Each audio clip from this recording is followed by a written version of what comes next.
Assalamualaikum warahmatullahi wabarakatuh. Semangat pagi. Pembinaan yang benar akan menghasilkan jaringan yang kuat. Bersama saya, Ina Amorea, Mobil Stokis Tangerang Selatan, akan membahas tentang bagaimana cara membina jaringan dengan benar. Mau tahu caranya? Check it out!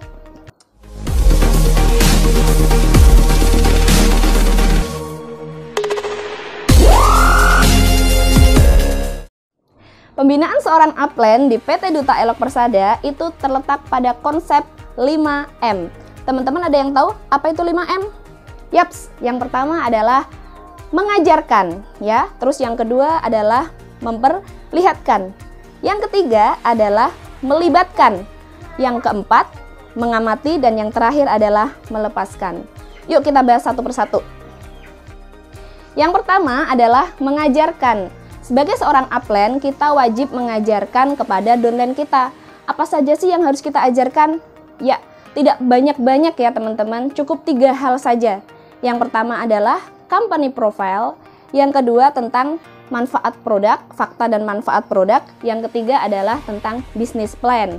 Ya, member baru itu tidak boleh kita lepaskan, harus kita pantau terus. Terus berapa banyak sih member yang harus kita rekrut di level 1? Teman-teman sebenarnya tidak ada batasan ya, mau merekrut berapa banyak. Tapi apakah teman-teman bisa membina semuanya? Tentu tidak ya. Sebenarnya cukup 3 orang saja yang potensial dan mempunyai semangat yang sama dengan kita, itu sudah oke banget ya. Yang kedua adalah memperlihatkan.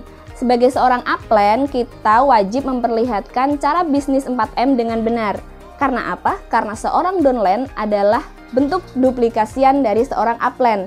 Ajarkan yang kantor pusat ajarkan.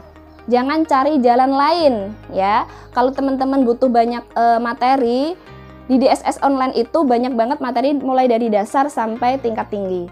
Ajarkan juga dan perlihatkan juga cara penjualan, cara perekrutan, bahkan cara pembinaan dengan benar, yaitu dengan cara offline. Oke? Yang ketiga adalah melibatkan. Sebagai seorang upline, kita harus sering-sering nih bikin acara dan libatkan downline kita. Ya, melibatkannya dengan cara bagaimana? Misal nih ya, kita bikin sebuah acara nih. Kita sebagai pematerinya. Member kita bisa kita libatkan dalam acara tersebut, bisa jadi MC dulu misal, atau pengisi acara yang lain.